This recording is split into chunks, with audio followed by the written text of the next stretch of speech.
Ceci est un livre audio autogénéré par Google. Cahier de la Nouvelle Europe. 21-2015e. Série publiée par le Centre interuniversitaire d'études hongroises et finlandaises. Université Sorbonne Nouvelle, Paris 3. Directeur de la publication. Judith Mahar. Comité de lecture de ce numéro. Christina Horvat, Judith Mahar, Augustin Lefebvre. Patrick Renaud. Comité scientifique de ce numéro. Bala Sablonchi, Philippe Darros, Jean-Yves Guérin. Christina Horvat, Françoise Lavocat, Judith Mahar. Johanna Nowicki, Isabelle Di Oliveira, Tiffaine Samoyo. 1 rue Sancier. 75 005 Paris. Tel, 01 45 87 41 83. Fax, 01 45 87 48 83. Avant-propos. Le thème de l'exil a été traité à plus d'une reprise. Manifestations et publications scientifiques ne manquent pas sur le sujet. On ne s'en étonnera pas si l'on songe combien l'histoire du XXe siècle a été porteuse de déplacements de population, migrations internes aussi bien qu'externes, inducteurs d'exil au point d'en faire une expérience ontologique constitutive de l'homme de ce siècle. Mais l'exil n'est pas une invention de la modernité, phénomène multiforme. Il a une longue histoire qui nourrit une abondante littérature, depuis l'ostracisme, cette peine de bannissement infligée à Athènes dès le 5e siècle avant Jésus-Christ, jusqu'aux grands mouvements migratoires provoqués par les guerres, les mouvements de colonisation puis de décolonisation, sans oublier les migrations à caractère économique. Exil marqué au fer de la douleur comme le dit Édouard Saïd. L'exil, c'est la fissure à jamais creusée entre l'être humain et sa terre natale, entre l'individu et son vrai foyer, et la tristesse qu'il implique n'est pas surmontable. Cela rappelé, le présent ouvrage se propose d'envisager l'exil dans une perspective plus particulière, celle de ses rapports avec les transferts culturels. L'exil y est en effet traité comme un ressort important des échanges inter- et transculturels. L'accent porte donc moins sur le côté dramatique et douloureux de l'exil évoqué par Saïd, que sur ses apports positifs, nés de la rencontre de l'autre. On utilise la notion d'exil selon deux acceptions, en distinguant l'exil réel de l'exil imaginaire. Par exil réel, nous entendons, avec le dictionnaire de l'Académie française, la situation d'une personne qui a été condamnée à vivre hors de sa patrie, en a été chassée ou s'est elle-même expatriée, sans omettre l'exil intérieur que nous définissons comme la situation d'une personne qui pour quelque raison vit en exclu dans sa propre communauté. Par exil imaginaire en revanche, nous entendons la situation dans laquelle une personne se perçoit ou se constitue en exilé sans être ni bannie ni excommuniée par quelque acte administratif, politique, social ou juridique de sa communauté d'appartenance. Qu'il s'agisse de sa forme réelle ou imaginaire, l'exil signifie toujours une rupture ou une perturbation des relations avec la culture d'origine, en même temps que la naissance et le développement de relations avec une culture étrangère. Les transferts culturels, assimilation selon Michel Espagne et Michael Werner, des comportements, des textes, des formes, des valeurs, des modes de pensée étrangers, mettent en relation deux systèmes autonomes et asymétriques.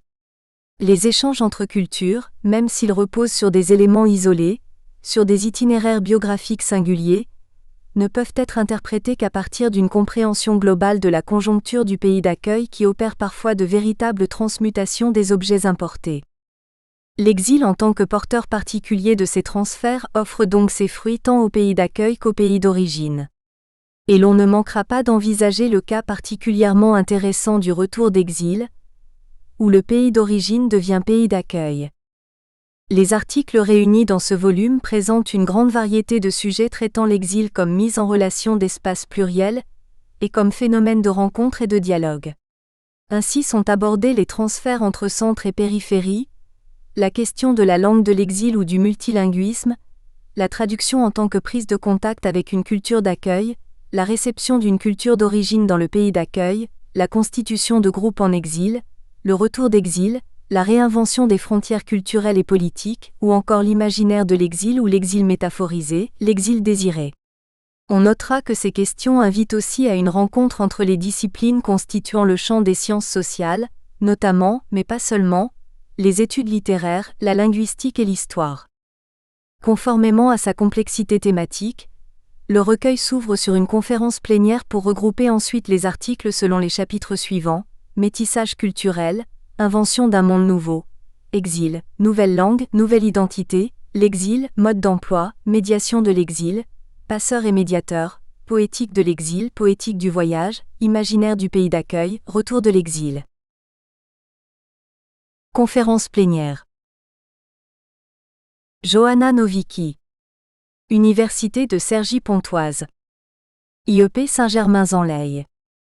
Exil ou la vertu de la pensée décalée.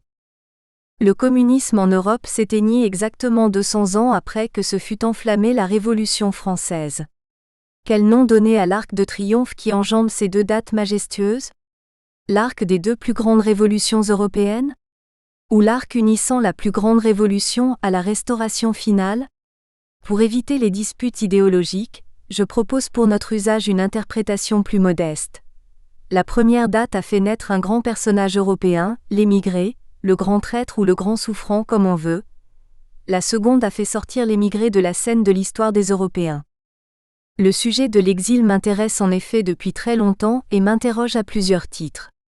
La manière de le traiter ici me paraît particulièrement intéressante, non pas en tant qu'expérience victimisante, malheureuse, ce qu'elle peut être, mais ce qui a été d'une part assez bien mis en valeur dans les études concernant le sujet, et d'autre part de nombreux exilés refusent de revendiquer cette caractéristique.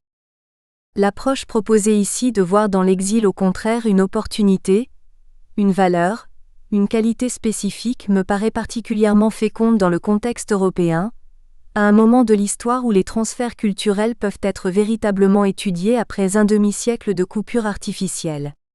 Les archives deviennent disponibles, les traductions sont de plus en plus nombreuses et la conscience de ce que nous ignorions des expériences de l'autre surgit avec acuité. Les exilés ont tout un rôle à jouer pour combler ce vide. Plusieurs exemples que je souhaite analyser concernent les penseurs venus d'ailleurs dont le regard a modifié la perception des Occidentaux de leur propre réalité. Certains textes ont pu être perturbants dans leurs différences par rapport aux habitudes intellectuelles en cours, d'autres étaient surprenants. Dans tous les cas, on observe un décalage intéressant à analyser.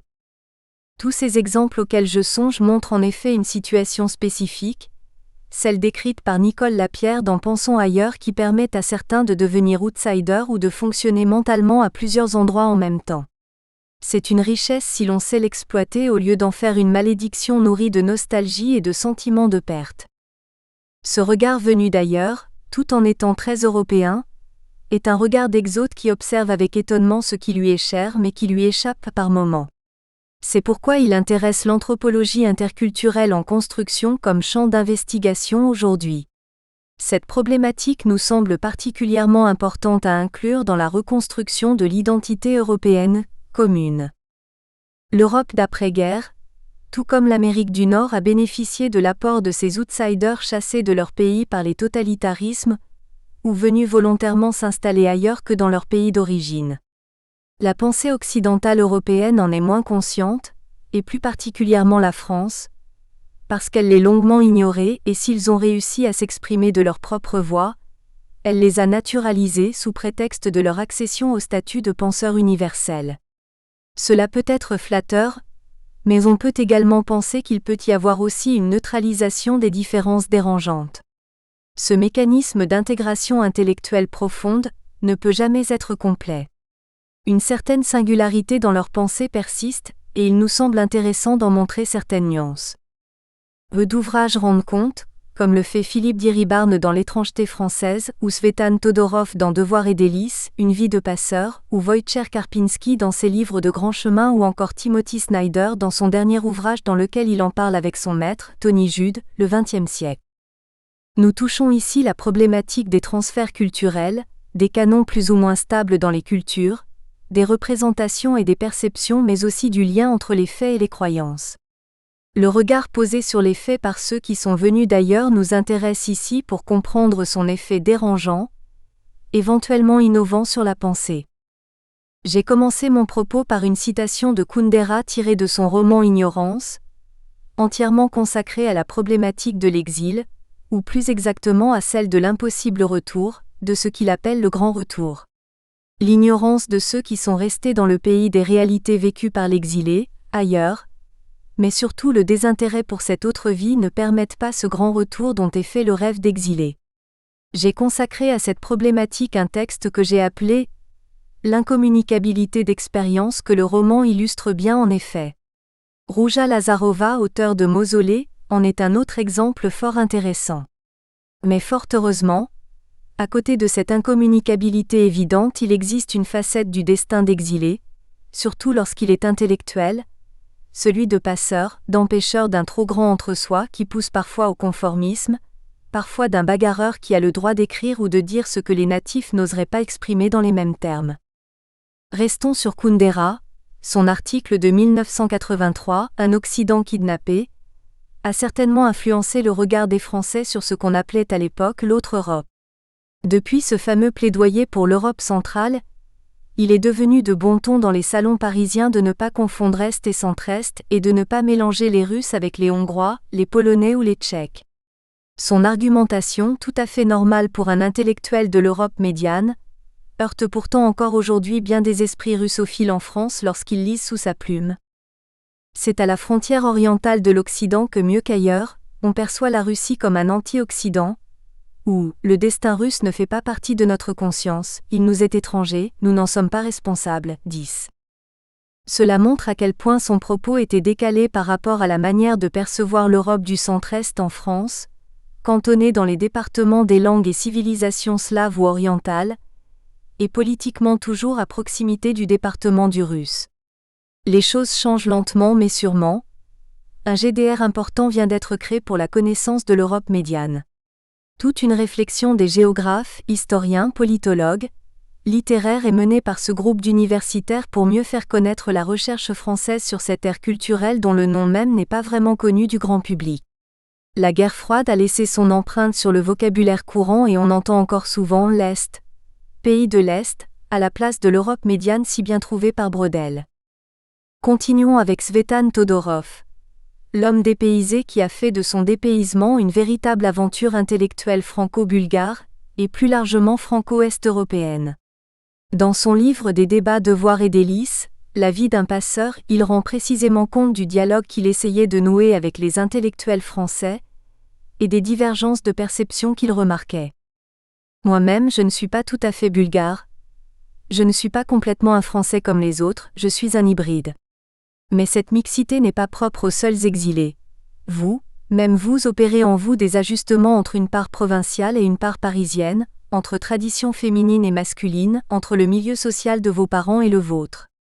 Nous sommes tous des métis culturels, simplement certains cas sont plus visibles et plus parlants que d'autres. Ce qui est intéressant dans la posture intellectuelle de Todorov à mon avis est sa vigilance, assez souvent rencontrée chez les intellectuels venus d'ailleurs, mais particulièrement bien exprimée par lui, au conformisme français. Son regard décalé d'exote, autrement dit de bouffon, pour reprendre le vocabulaire de Kolakowski, est très visible dans ses écrits car il l'avoue, il en a fait l'un de ses thèmes de recherche. En France, ou devrais-je dire, à Paris, le degré d'autosatisfaction est excessif. On ne se rend pas compte qu'on entretient ainsi un discours assez conventionnel, ronronnant, frappé au sceau du conformisme. À la question posée par Catherine Portevin de savoir si la France est davantage exposée à ce risque que d'autres cultures, l'intellectuel franco-bulgare répond. Peut-être plus que d'autres. À cause, je crois, de la forte centralisation de ce pays, et de l'héritage, rarement revendiqué, de la monarchie. Les moralistes du XVIIe siècle, La Bruyère par exemple, l'avaient bien remarqué. La cour crée un modèle que le reste de la société s'empresse d'imiter. Montesquieu faisait dire à un de ses personnages, dans Lettres persanes, « Le prince imprime le caractère de son esprit à la cour à la ville aux provinces. Ce besoin de paraître comme il faut est favorisé dans un pays à centre unique, comme la France. Il a donc survécu à la Révolution et prend aujourd'hui la forme d'imitation de ce modèle d'excellence. » La pensée décalée d'un exilé, peut être moins conformiste quand il a du courage de ne pas se plier à l'imitation du modèle. Todorov a réfléchi ensuite à un autre aspect du décalage qu'offre l'environnement intellectuel international.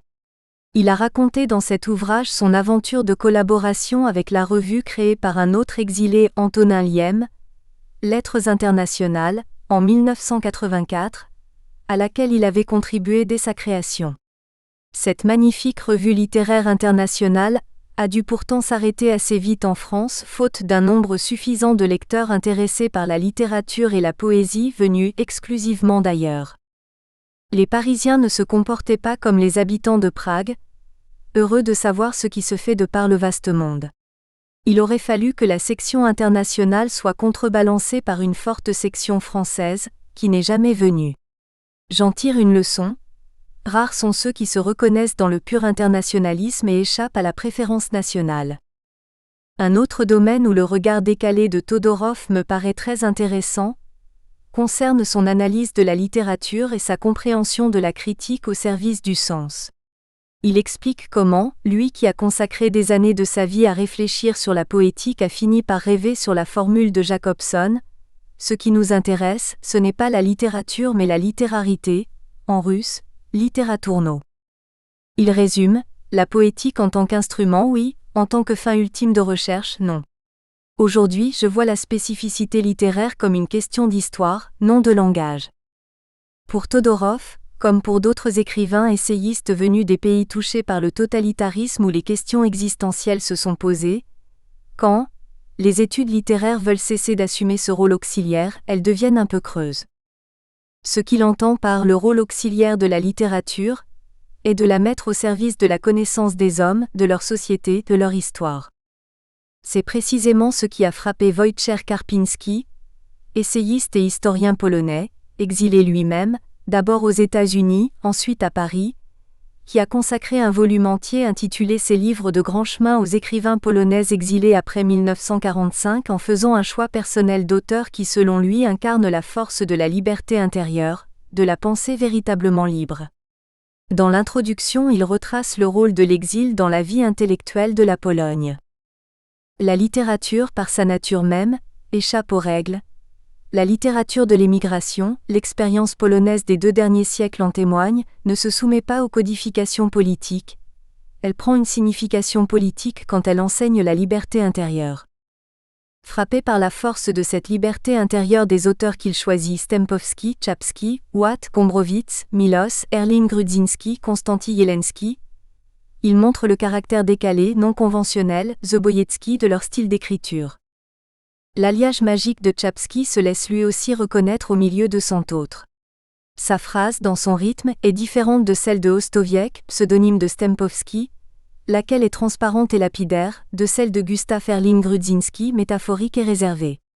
Czapski est différent de Watt, de Milosz, de Jelenski, de Gombrowicz. Et pourtant, je sens ces écrivains liés par une attitude semblable, quoiqu'elle se réalise différemment face à la réalité. Peut-être est-ce pour cela qu'ils ont su donner aux mots un son vivant, parce qu'ils se sont efforcés d'atteindre le monde sans détruire leur jardin secret ? Ce milieu d'écrivains qui ont pu publier grâce à une maison d'édition installée en exil, dans la banlieue parisienne à Maison Lafitte, et qui a fonctionné sous le nom de Cultura pendant un demi-siècle sous la direction de Jerzy Giedroyc est un cas rare dans la culture européenne. La bibliothèque polonaise à Paris a consacré à cette importante institution honnie par le pouvoir communiste une exposition avec un catalogue qui retrace l'histoire du cercle de Cultura et de ses amis. Grażyna Pomian y consacre un chapitre entier aux émigrés et à l'émigration. Elle montre que dans l'histoire polonaise, le pays n'a jamais aimé et souvent n'a pas estimé l'émigration, même si la meilleure moitié de sa littérature a été créée en dehors des frontières de la Pologne, et c'est les exilés politiques qui ont largement contribué à la restauration d'un État indépendant en 1918. Tout le problème concerne le jugement ambigu des devoirs que l'on a vis-à-vis de ses compatriotes et de son pays.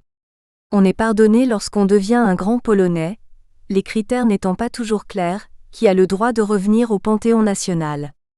Tel est certainement aujourd'hui le cas du rédacteur de Cultura Jerzy Giedroyc, dont l'œuvre est assez exceptionnelle à plusieurs égards. Tout d'abord car la revue qu'il a créée s'est pensée dès sa création comme une revue à la fois d'émigration, mais aussi une revue destinée aux Polonais vivant dans la Pologne soumise au régime soviétique. Ce qui devait unir ses lecteurs était la communauté d'idées, et non pas le lieu d'habitation. C'est le lien affirmé avec la civilisation occidentale qui était choisi comme valeur fondamentale, la liberté et la démocratie. Ce qui a fait la force de ce milieu exceptionnel, c'est précisément la volonté d'avoir sur tous les sujets un regard libre et souvent décalé, sans tabou ni dépendance aucune, sans esprit de clocher typique souvent des groupes isolés en exil. L'exil d'un Chapsky, d'un Giedroyc ou d'un Jelensky signifiait l'ouverture au monde, la liberté souveraine et l'extraterritorialité. C'est le sens du texte de Jelensky, La Pologne en exil, publié dans la revue Le Débat en 1981. Jelensky y explique clairement que son pays natal ne se trouve pas seulement au bord de la Vistule, mais que l'émigration fait partie de la communauté polonaise. Il insiste sur une continuité de pensée politique, et défend un modèle de non-conformisme face à la culture nationale, un étalon indépendant qui lui permet d'évaluer ses valeurs. Il s'appuie sur une longue tradition polonaise d'exilés en rappelant que les grands poètes créant sur le pavé de Paris au XIXe siècle, Mickiewicz, Slovaquie, Norwid blasphémaient de leur vivant. Il dit avoir le sentiment d'avoir emporté la patrie collée aux semelles de leurs souliers. Les abonnés à la revue Cultura étaient dispersés dans une vingtaine de pays où la revue disposait d'une cinquantaine de représentants bénévoles. 4 millions de publications en polonais et en langues étrangères se retrouvèrent en Pologne. Ainsi les publications de l'Institut littéraire étaient-elles diffusées dans tout le bloc de l'Est. En plus, sur commande de l'International Literary Center, l'Institut imprimait des numéros miniaturisés de Cultura et de Zeszyty Historyczne, cahiers historiques, qui parvenaient en Pologne surtout dans les années 80. Les librairies polonaises à l'étranger donnaient les livres gratuitement aux Polonais venus du pays. D'autre part, le rédacteur en chef, Jerzy Giedroyc lui-même organisait l'envoi de ses publications en Pologne. C'est une véritable expérience diasporique, mais il ne s'agit pas là d'une diaspora polonaise, c'est une diaspora européenne, ce qui est immédiatement compris par certains intellectuels français qui soutiennent cette initiative très tôt, tel Malraux. Dans une lettre qu'il adresse à Cultura en 1955, il dit « Envoyez en secret en Pologne le livre d'Orwell et non pas le livre de celui qui endoctrine, comme nos républicains envoyaient en France, les châtiments, dans les bustes vides de Napoléon III. Il est temps que l'Occident comprenne qu'il est uni à vous car toute opposition est une question de persévérance, et rester en alerte demande une force de l'esprit. Les Polonais qui vivent de l'autre côté du mur de Berlin et qui lisent, grâce à Cultura, les textes de Malraux, de Camus comprennent très bien le message de la liberté qui en découle, comme le montre Brigitte Gauthier dans son essai intitulé « Un humanisme subversif ». C'est un milieu, un cercle, un laboratoire d'idées européennes dont le seul dénominateur commun est son hostilité au nationalisme et un non-conformisme à l'échelle de l'Europe orientale. Ce milieu a refusé Yalta et la guerre froide. Polonais, Tchèques, Slovaques et Hongrois de Paris se sont souvent retrouvés dans les organisations communes. Ce choix a été commandé à la fois par le sentiment de vivre la même tragédie et par la même vision européenne, voire mondiale de la question. L'action des exilés de Paris s'inscrivait dans un tissu qui n'était donc pas seulement français. Quel rôle jouait Cultura en France ?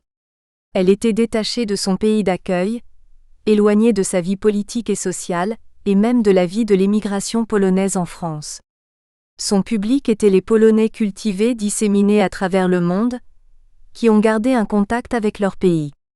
La principauté souveraine à Maisons Laffitte résume bien son caractère extraterritorial et indépendant de tout establishment politique ou culturel. En même temps, Cultura n'aurait pas pu se développer de la même façon ailleurs qu'en France. Les amitiés intellectuelles avec Malraux, Mauriac, Maritain, Bernanos, Daniel Halévy, la protection du général de Gaulle, la relation directe dont bénéficiait Chapsky ont joué un très grand rôle dans la survie de cette institution. Beaucoup d'exilés politiques polonais, dont la rédaction de Cultura, n'ont pas demandé la naturalisation française qui leur aurait été bien sûr accordée. Sur ce point, ils préféraient rester des exilés. On peut parler de l'influence indirecte de Cultura sur la gauche française, notamment par ses liens privilégiés avec la revue Preuve. Cette revue a publié, grâce à Cultura, les essais qui forment la pensée captive, de Czesław Miłosz et d'autres textes venus de Pologne après le dégel de 1957 qui ont contribué à ouvrir les yeux des compagnons de voyage français. C'est à travers Kultura que certains textes des dissidents soviétiques ont pu être connus. Kultura, c'était une communication incessante qui a duré plus de 30 ans avec des personnes vivant aux quatre coins du monde, que je ne pourrais pas rencontrer dans un café, a dit de cette expérience Konstanty Jelenski, ce cosmopolite européen qui était parfaitement à l'aise dans plusieurs mondes.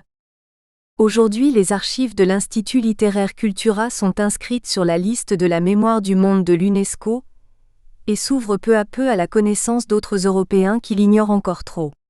Certains des penseurs du cercle de Kultura ont fortement marqué le XXe siècle.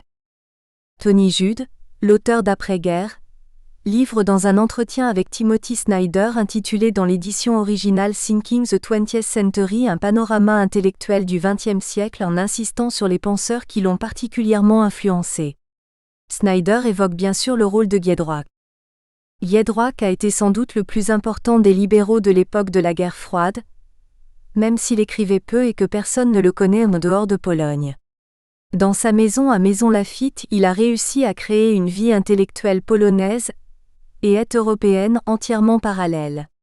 Il a programmé une politique est-européenne, ou plutôt une grande stratégie qui a permis à la Pologne de traverser avec succès les années 90 si difficiles.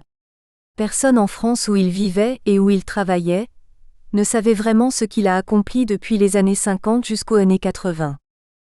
On y verra beaucoup d'outsiders, comme le sont Tony Judt et Timothy Snyder eux-mêmes, et notamment les auteurs majeurs de l'autre Europe tels que Kolakowski, Miłosz. Dans ce livre d'entretien, les deux historiens discutent précisément de l'apport de la pensée d'Europe centrale pour comprendre le XXe siècle. Je voulais encourager les lecteurs à considérer l'Europe orientale non pas comme un faubourg étranger, communiste de la Russie, mais comme une partie intégrante de l'histoire européenne, même si très différente et composée de courants annexes. Mais aussi de la méthode originale qui casse les standards occidentaux de la recherche académique et se rapproche davantage de la grande tradition des essayistes de l'Europe centrale.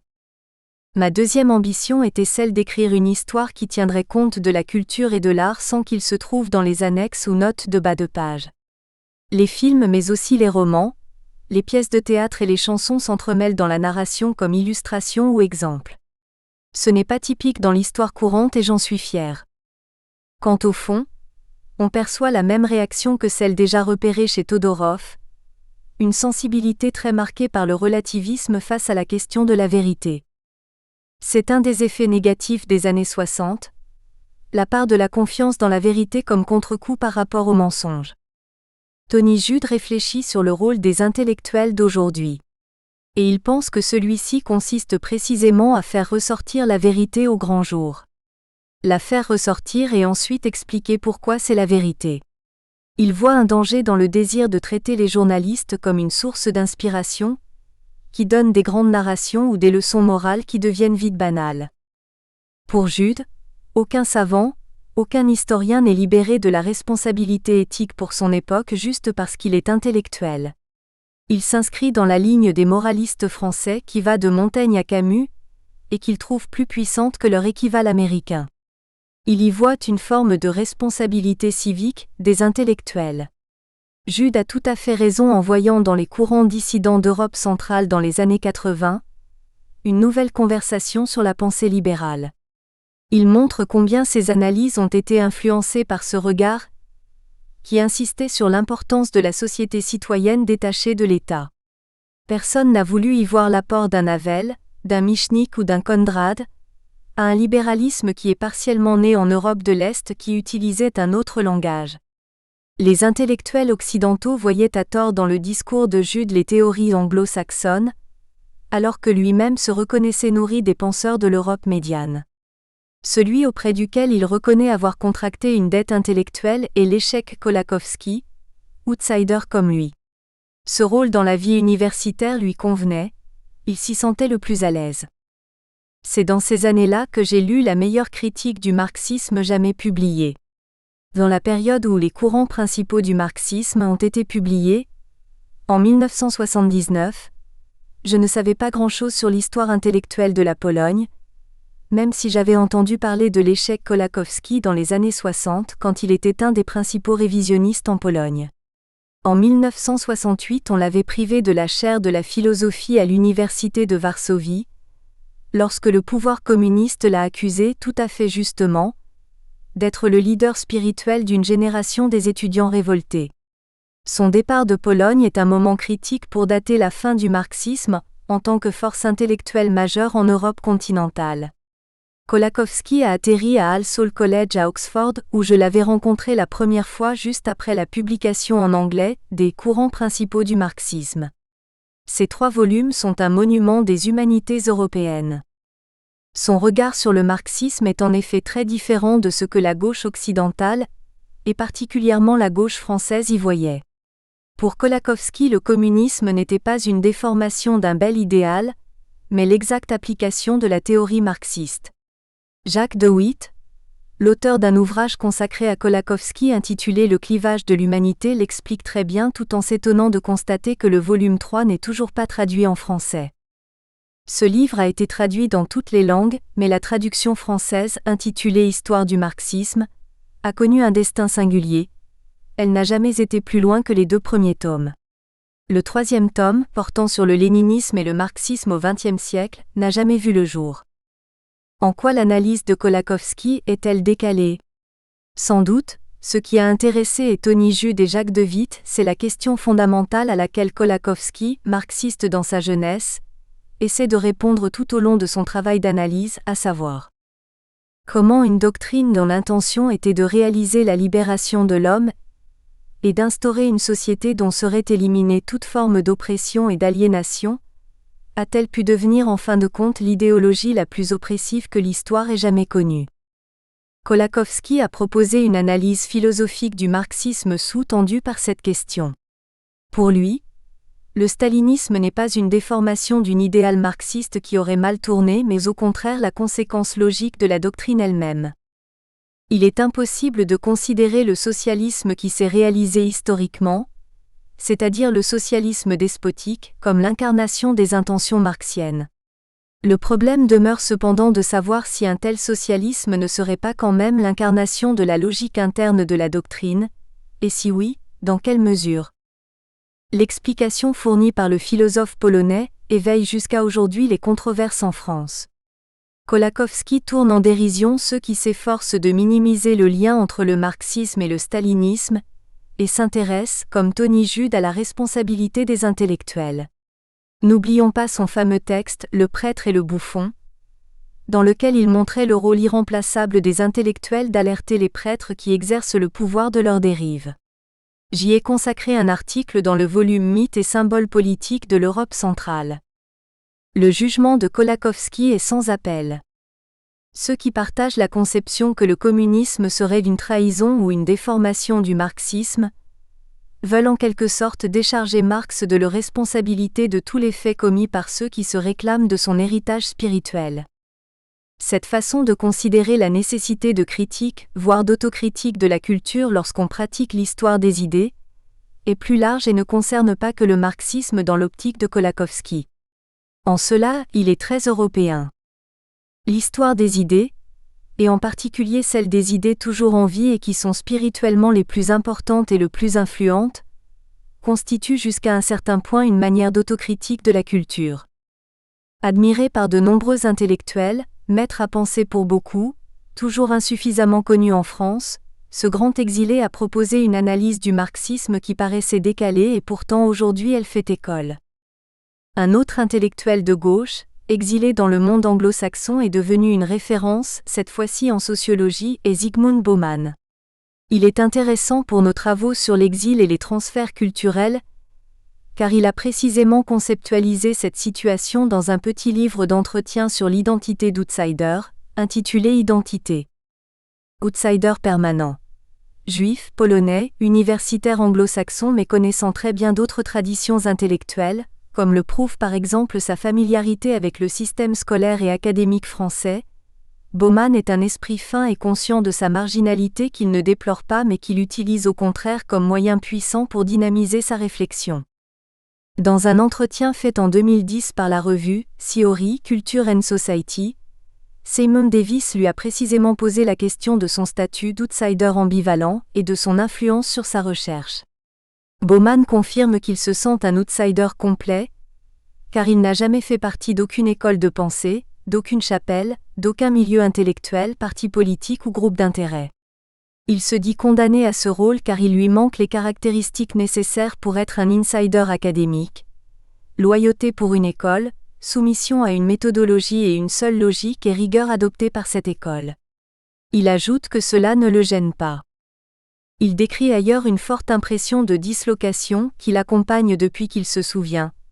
Le sentiment de ne jamais être à sa place, en harmonie avec son temps. Il ne qualifie pas ce sentiment comme désagréable, mais au contraire comme un état lui donnant satisfaction.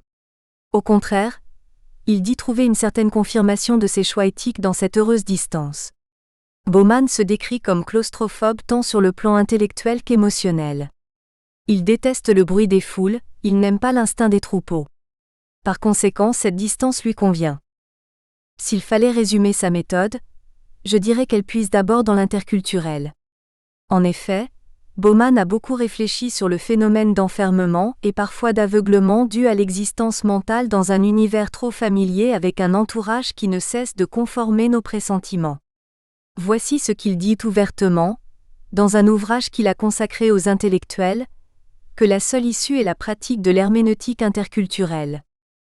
L'aveuglement, indispensable pour des raisons pragmatiques chaque fois que la défense ou l'amélioration du statut de leur groupe est en jeu, devient inutile, et pour tout dire contre-productif, lorsqu'il est nécessaire de faire face à une expérience étrangère.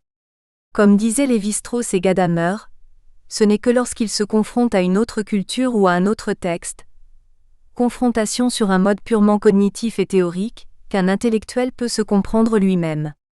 En effet, la confrontation avec l'autre est avant tout la reconnaissance de soi, une objectivation en termes théoriques, de ce qui resterait autrement pré-théorique, subconscient, inarticulé.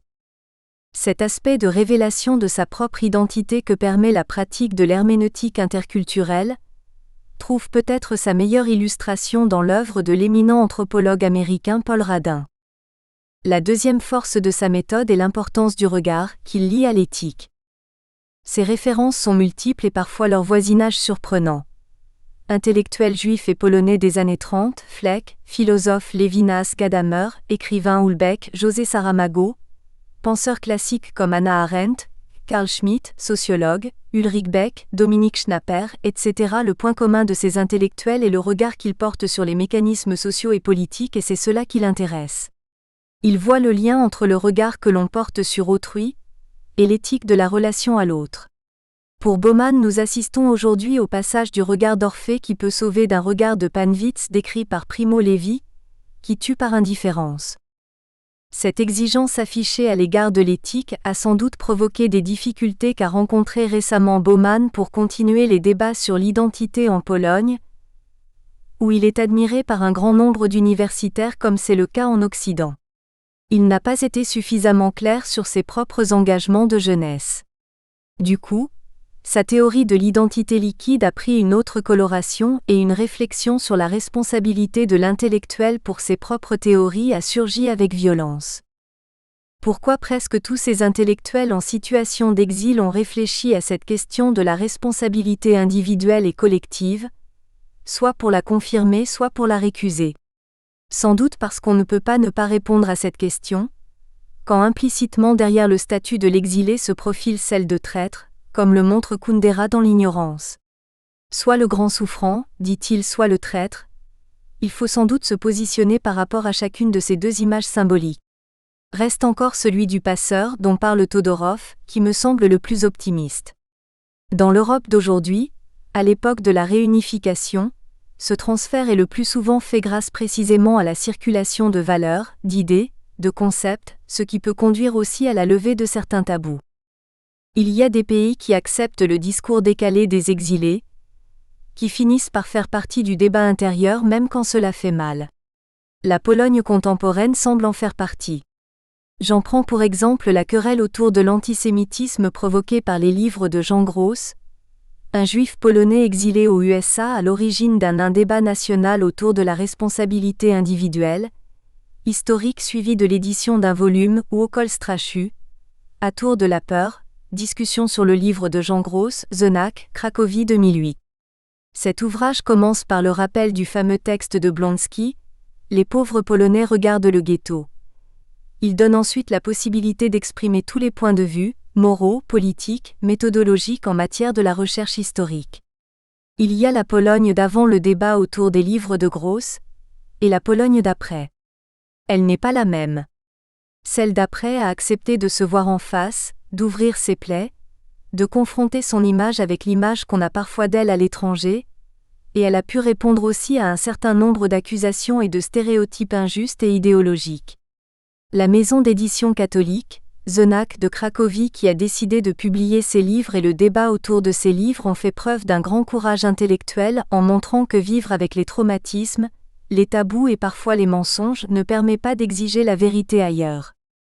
La difficulté d'accepter des voix comme celle de Kolakowski sur les compromissions de certains milieux intellectuels en France avec le communisme, pays longuement dominé par une vision complaisante ou naïve à son égard pour des raisons que je ne développerai pas ici, montre que la vision décalée a du mal à être acceptée même parfois dans des pays habitués au débat d'idées ou ayant une vie intellectuelle que d'autres peuples peuvent admirer.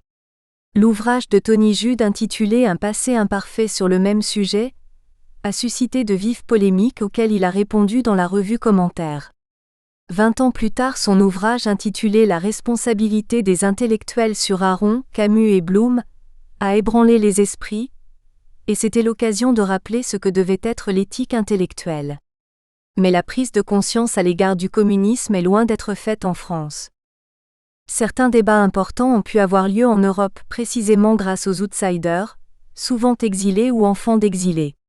Après la chute du communisme, certains d'entre eux peuvent faire le va-et-vient pour partager leurs expériences. Miloš, Morozek, Todorov, Kristeva, Pomian, Kolakowski, Gross en sont des illustrations. D'autres n'essaient même pas. Kundera qui reste dans son rôle d'exilé devenu français. D'autres encore essaient mais cela se passe mal. Bauman à cause de péchés de jeunesse insuffisamment expliqués aux compatriotes. Kundera pense, comme je l'avais rappelé dans la première citation, que la deuxième révolution européenne, celle qui a liquidé le communisme, a fait sortir l'émigré de la scène de l'histoire des Européens.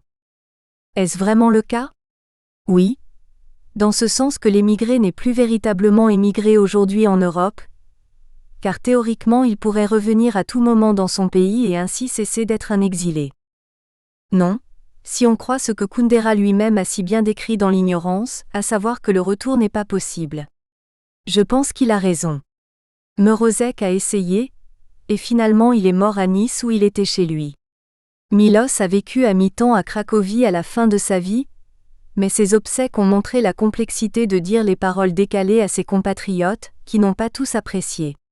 Kundera sait qu'il ne peut pas tenter de revenir à Prague, à cause des controverses dévoilées en 2008 sur son passé de jeunesse dont on n'a pas fait grand état en France et qu'on peut par ailleurs parfaitement séparer de son œuvre. Il préfère rester un écrivain parisien. Bauman a tenté d'engager un dialogue avec ses compatriotes, mais ses théories sociologiques valent mieux que certains épisodes de sa biographie. Rouja Lazarova, auteur de Mausolée qui retrace si bien la vie d'une Bulgare devenue française après 1989, a tenté ensuite d'écrire en bulgare dans son pays natal. Elle s'est découverte à cette occasion plus française que bulgare après 20 ans de vie parisienne. Quand on est un intellectuel, on a la possibilité d'être un éternel outsider en paix avec soi-même, celui dont la pensée a le droit d'être décalée à une condition, d'intéresser, d'apporter quelque chose de vraiment différent et pas seulement de provoquer par sa désinvolture par rapport au canon que d'autres respectent. Les exilés ont à cet égard une situation privilégiée. Certains savent l'exploiter sans nostalgie ni regret pour ce qu'ils ont perdu, en développant cette vertu de la pensée décalée qui peut apporter beaucoup par son non-conformisme. Métissage culturel, invention d'un monde nouveau. Giulia Napoleone. Università degli Studi Roma 3. L'exil volontaire de Nathalie Clifford Barnet. Le salon littéraire comme espace de rencontre et de dialogue en dehors de la société. Nathalie Barnet est connue comme une femme de lettres à l'esprit libre et un pilier du Paris-Lesbos entre la Belle Époque et les années 20. Le caractère unique de son parcours de vie et de sa parabole littéraire fait d'elle, à mon avis, une expatriée d'exception. L'abandon de sa terre natale s'est déroulé en 3 étapes. Le premier pas a été le déracinement physique. Elle a choisi de quitter les États-Unis à la recherche de sa liberté individuelle, de la possibilité de vivre selon sa nature. La phase suivante a été la scission linguistique car elle a relégué sa langue maternelle à la correspondance privée et à la gestion des affaires, tandis que la langue française est devenue le véhicule de sa pensée et de son expression littéraire. La dernière étape a vu la constitution d'un groupe en exil. Elle n'a jamais perdu sa nationalité et jamais demandé celle française. Le Expatriation Act du 1907 prévoyait la perte de la nationalité américaine en cas de naturalisation dans un autre pays ou de mariage avec un étranger. Donc en théorie elle vivait en France en situation transitoire. Toutefois, son parcours peut être considéré comme un exil volontaire définitif. Son expérience d'expatriation a été sans doute dépourvue du côté dramatique et douloureux, un exil doré en dehors du temps et de l'espace. Elle s'est éloignée des États-Unis pour ne jamais y revenir, sauf pour des brefs séjours et même pas pendant les guerres mondiales. Donc son déplacement physique a été volontaire et réel, mais il n'a pas comporté un vrai enracinement dans la culture d'accueil. Il est donc nécessaire de parler de la construction d'un espace de rencontre et de dialogue en dehors de la société. L'enclave du rue Jacob, son adresse parisienne. Le point de départ. Pour comprendre les raisons de son choix, il faut rappeler que Nathalie Barnet est née aux États-Unis en 1876 au sein d'une famille milliardaire. La date de son anniversaire, qu'elle fêtera tout au long de sa vie, est le 31 octobre, pour les Européens simplement Halloween, mais aux États-Unis, et pour elle, a toujours signifié beaucoup plus étant liée au sabbat et au monde païen des sorcières. Nathalie et sa sœur Laura sont les filles de Alice Pike et Albert Clifford Barnet, les deux appartenant à la upper class américaine. La mère était l'héritière de Samuel N. Pike, un immigré allemand d'origine juive, patron de l'entreprise Pix Magnolia Whisky, mais aussi le mécène qui avait financé la construction du théâtre de Cincinnati et de la Grand Opera House de New York. Les liens de Nathalie avec la France remontaient à la trisaïeule maternelle Jeannette Poiret et à la bisaïeule Ursula Meuillon, 1784 à 1840, qui s'était réfugiée en Amérique pendant la Révolution française et avait épousé William Miller, 1762 à 1845. Ce dernier, avec son beau-père Edmond Meuillon, 1737 à 1820, avait négocié la cession de la Louisiane aux États-Unis en 1803. Le père de son côté a amené le prestige et la richesse de la Barnet & Smith Car Company, qui produisait des voitures à voyageurs pour les chemins de fer aux États-Unis. Elle faisait donc partie de la très haute société américaine, non exactement d'une des familles nommées Robert Baron, mais d'un milieu très proche. Très tôt elle a commencé à élaborer des tentatives pour s'échapper d'une culture étouffante et puritaine, car elle avait compris dans sa prime jeunesse qu'elle n'était pas à sa place où elle était née et qu'aux États-Unis elle n'aurait pas pu vivre à sa guise. La devise de vie de sa mère était vivre et laisser vivre, mais le père n'était pas du même avis. Comme ses biographes l'ont souvent souligné, le sort lui avait souri. Elle était belle, sportive avec une démarche incomparable et une allure triomphante, sa chevelure légendaire est célébrée par plusieurs auteurs comme d'une blondeur qui faisait penser aux rayons de lune. Je m'étends sur son aspect physique parce qu'il a été son trait le plus célébré, et parce que des intellectuels comme Rémy de Gourmont et Pierre Louis, des écrivaines comme Colette et Lucie de la rue Mardrus ont tous été conquis par le pouvoir de séduction de cette femme. L'écrivain Jean Chalon lui a dédié une biographie intitulée Portrait d'une séductrice, où il dit que depuis sa naissance jusqu'à sa mort Nathalie Barnet n'a pas cessé de séduire. Elle a eu une enfance privilégiée dans le luxe et sans beaucoup de restrictions. Son adolescence s'est déroulée entre les bals, les matchs de tennis, l'équitation et même une réception à la Maison-Blanche au Noël 1892. Elle a appris le français avec sa gouvernante, et en 1887 elle est allée, avec sa sœur, dans l'école pour filles Les Ruches à Fontainebleau. En compagnie de sa famille, elle a fait plusieurs voyages en France, et dès le début elle a préféré Paris à Londres. Le point de non-retour a été la découverte par son père, de sa liaison avec Liane de Pougy, une des courtisanes les plus connues de la Belle Époque, avec qui Nathalie avait commencé une relation en 1899. Le scandale a été amplifié par la publication du livre Idylle saphique, où la courtisane a raconté leur amour, et par celle de quelques portraits sonnés de femmes, le premier recueil de poèmes de Nathalie qui a fait l'effet d'une bombe. La rage de son père a explosé, il a acheté toutes les copies et même les plombs. De la même année étaient étus des préludes de la poétesse Renée Vivien, dédicacés à Nathalie, avec qui elle ira à Lesbos. Ayant découvert les relations de sa fille, Albert Barnet voulait la marier, mais le seul candidat accepté par sa fille était Lord Alfred Douglas, l'amant d'Oscar Wilde. Le père autoritaire est donc obligé de renoncer. Le saphisme de Nathalie Barnet a fait scandale car il a été retenu par les chroniques de l'époque et parce qu'elle l'a toujours assumé comme naturel. Qu'importe après tout qu'ils médisent de moi ou me jugent d'après leurs préjugés. Leurs tabous ont courbé des têtes qui les dépassaient, coupé les ailes à assez d'élan pour qu'on les méprise. Les soi-disant vertueux ont le sort de ceux qu'ils réprouvent. Il n'y a pas de place pour rien d'autre dans un tel amour qui est le mien. Ses joies et ses douleurs lui font une solitude où l'âme plane seule. Mes parents m'ont-ils donc créé tel que je suis pour que je renonce à être moi-même ? Leurs lois bien plus strictes que les devoirs mondains, qui protègent leur tour d'égoïsme par une froide philanthropie prouvant qu'ils n'ont jamais rencontré personne.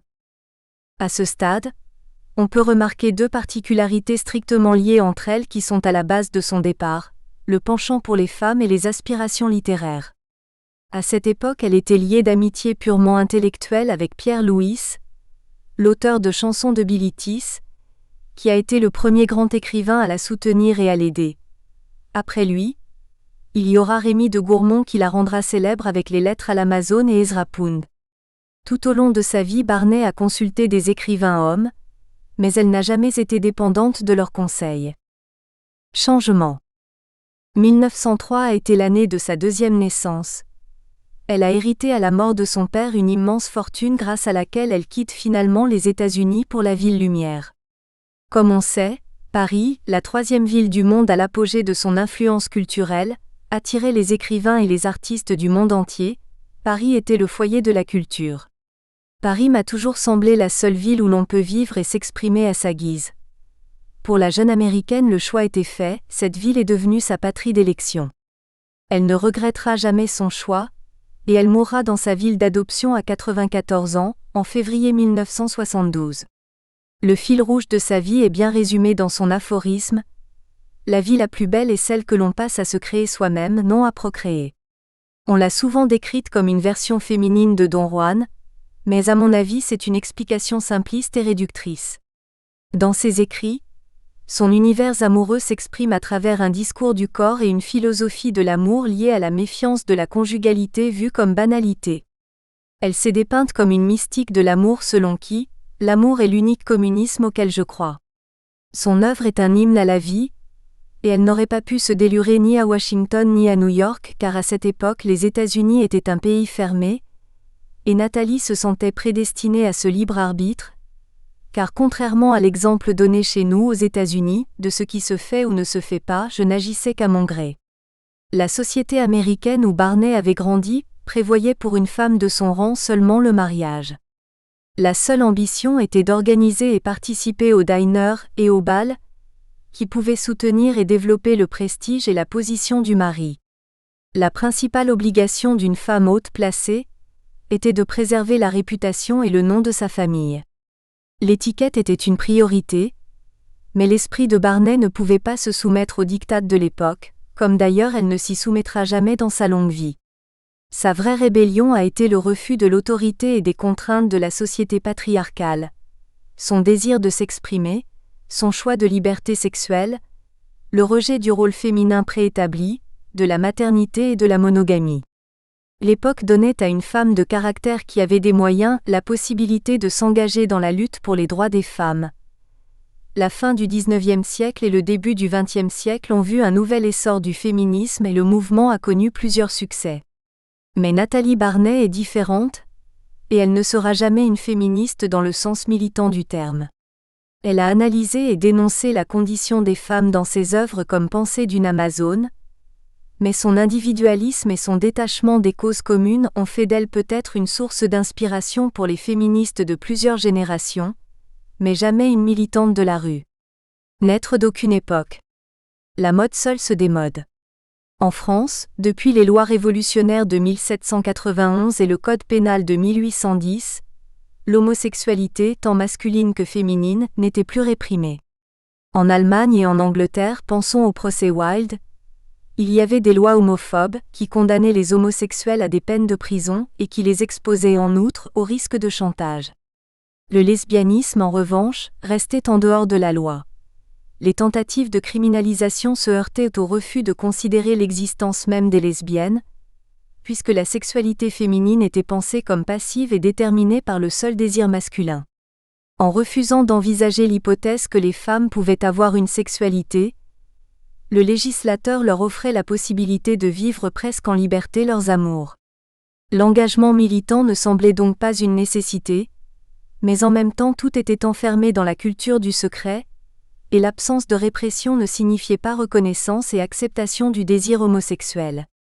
Nathalie Barnet a alimenté la critique de la lesbienne masculine en refusant toute définition de l'homosexualité imposée par la société, en particulier par le monde médical, et elle a préféré inscrire le lesbianisme dans la tradition antique. Se réclamant de Sappho, avec René Vivien, elle était allée en pèlerinage à Mytilène, poussée par le projet de fonder une école de poésie saphique. Opposée à la masculinisation de la femme, elle double, selon une certaine critique féministe, son lesbianisme d'une réflexion féministe. La sexualité lesbienne comme libération de la femme de l'influence de l'homme, des violences de l'acte hétérosexuel et de l'accouchement. Barnet a été maîtresse de son corps en souhaitant que, si la maternité se produisait à rebours, en commençant par les douleurs de l'enfantement, il y aurait quand même des mères, mais des mères différentes, d'un héroïsme volontaire, non pas victimes d'une inadvertance, piètre martyr d'une des ruses de la nature.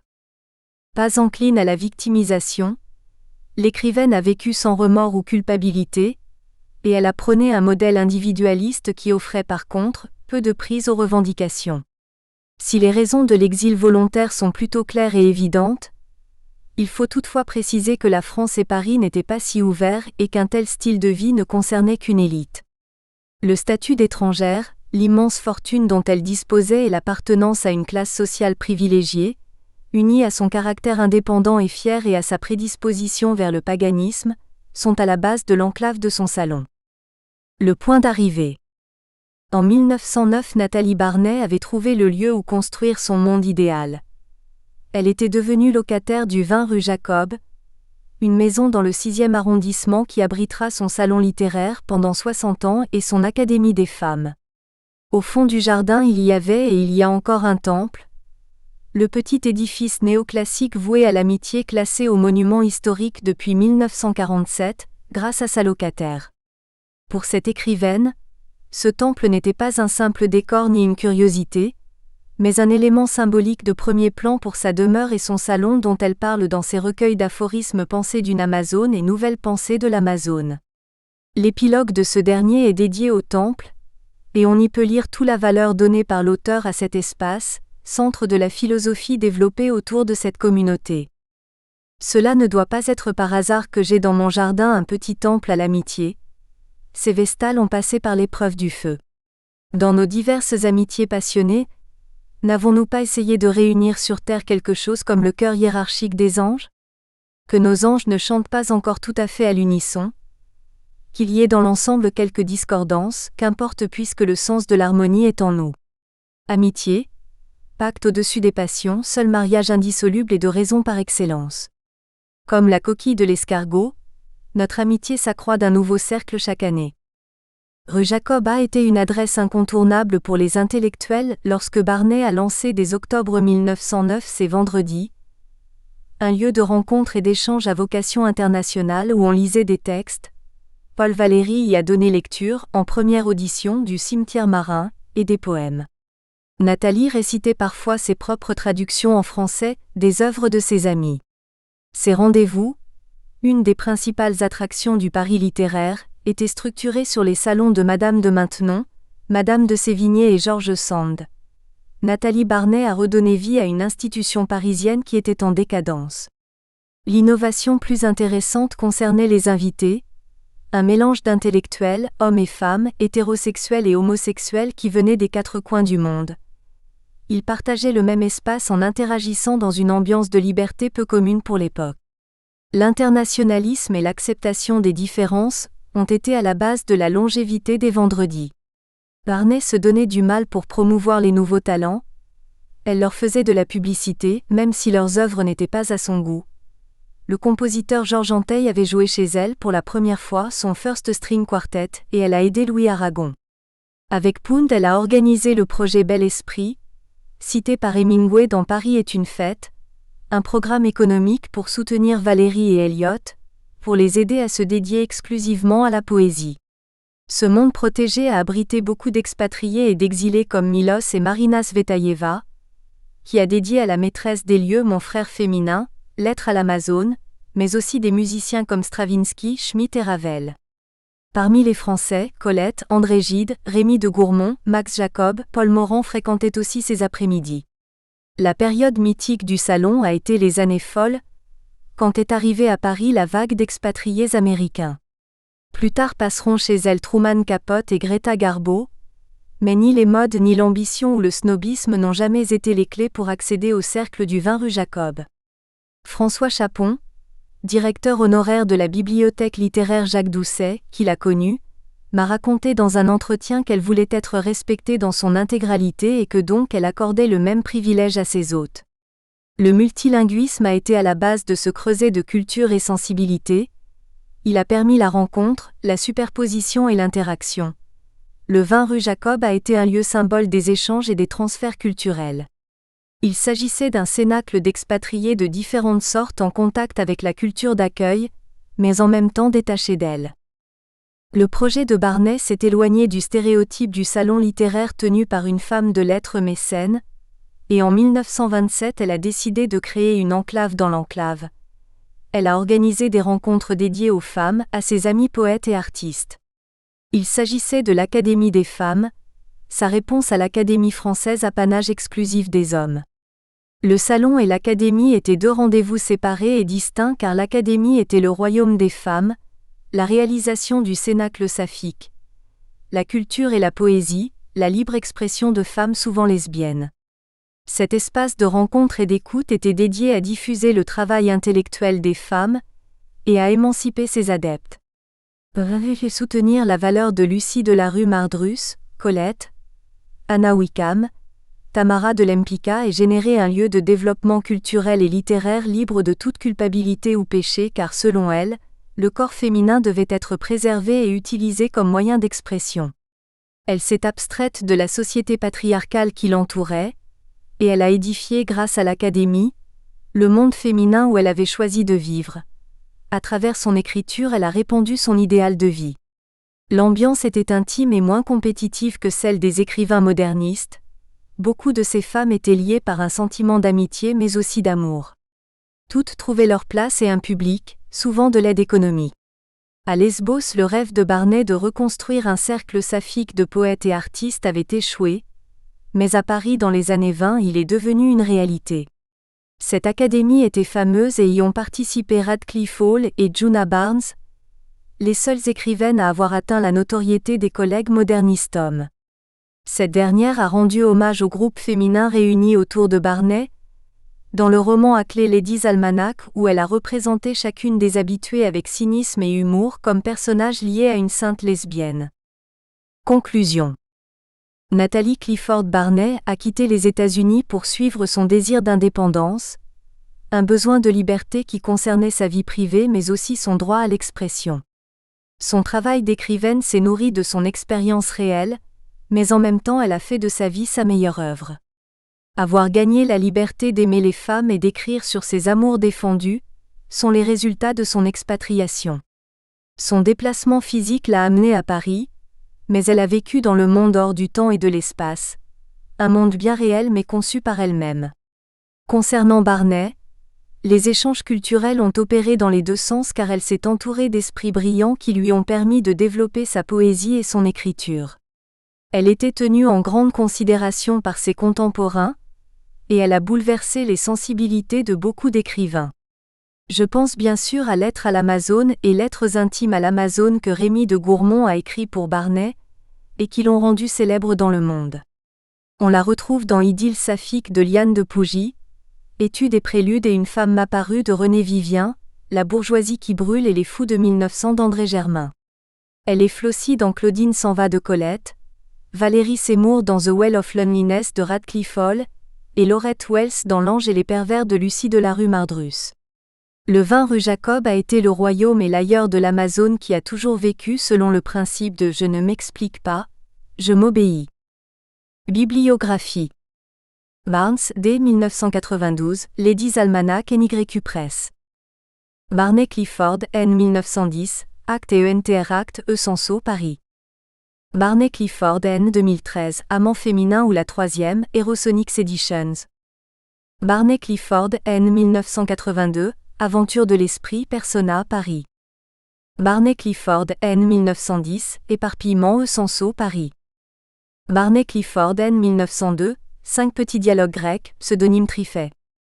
Barney Clifford, N. 1996, Je me souviens E. Senso. Barney Clifford, N. 1996, Nouvelle pensée de l'Amazone, Ivrea, Paris. Barney Clifford, N. 1921, Pensée d'une Amazone, Émile Paul Frère, Paris. Barney Clifford, N. 1920, Poèmes et poèmes, Autres alliances, Émile Paul Frère, Paris, G.H. Doran, New York. Barney Clifford, N. 1900, Quelques portraits, sonnets de femmes, Société d'édition littéraire et artistique, Paris. Barney Clifford, N. 1960, Souvenirs indiscrets, Flammarion, Paris. Barney Clifford, N. 1987, The One Who is Legion National Poetry Foundation, Maine. Barney Clifford, N. 2002, Toujours vôtre d'amitié tendre. Lettre à Jean Chalon 1963 à 1969, édition Fayard, Paris. Barney Clifford, N. 2002, Traite et portrait. Suivi de L'amour défendu, Mercure de France, Paris. Benstock, S. 1986, Women of the Left Bank Paris 1900 à 1940, University of Texas Press Austin.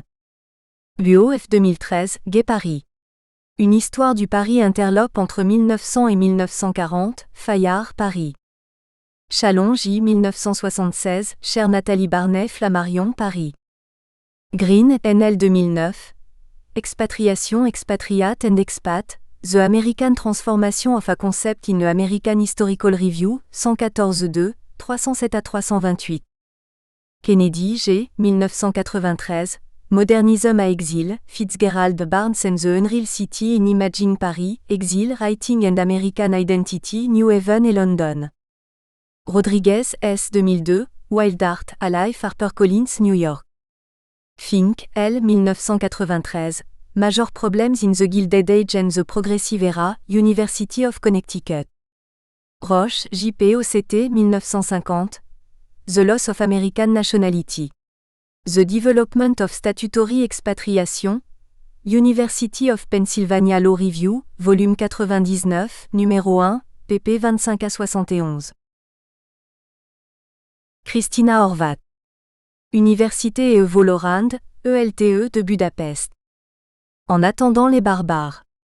L'exil rêvé de Camus, d'Adam Bodor et de J.M. Coetzee. Le nomade est la figure mythique du désir du dehors. Franck Michel. 3 auteurs, 3 horizons et la reconnaissance de lecture d'un même désir d'exil et de l'autre rêvé. Nous proposons une analyse contrastive de l'exil et le royaume d'Albert Camus, de la vallée de la Sinistra d'Adam Bodor et de En attendant les barbares de J.M. Coetzee. Nous comptons dégager les structures communes d'un imaginaire du désir d'exil et surtout, pour cette intervention, un imaginaire positif de l'autre affranchi de toute détermination référentielle. Et pourtant l'instant historique compte pour beaucoup dans le cas de ces fictions en apparence non référentielles, où l'aventure de la rencontre et celle de l'impossible connaissance de l'autre sera malgré tout riche en promesses, source d'espérance et d'écriture. L'étrangeté y est conçue comme une grâce, une chance, Christeva, et l'exil désiré, rêvé, préparé et vécu comme ultime aventure intérieure. Contre un réel insatisfaisant, le salut par l'exil est le seul remède et ce que nous aimerions aujourd'hui faire saillir, ce sont les aspects justement positifs, compensatoires et consolateurs d'une possible rencontre avec l'autre, avec cette altérité tellement redoutée et fuie.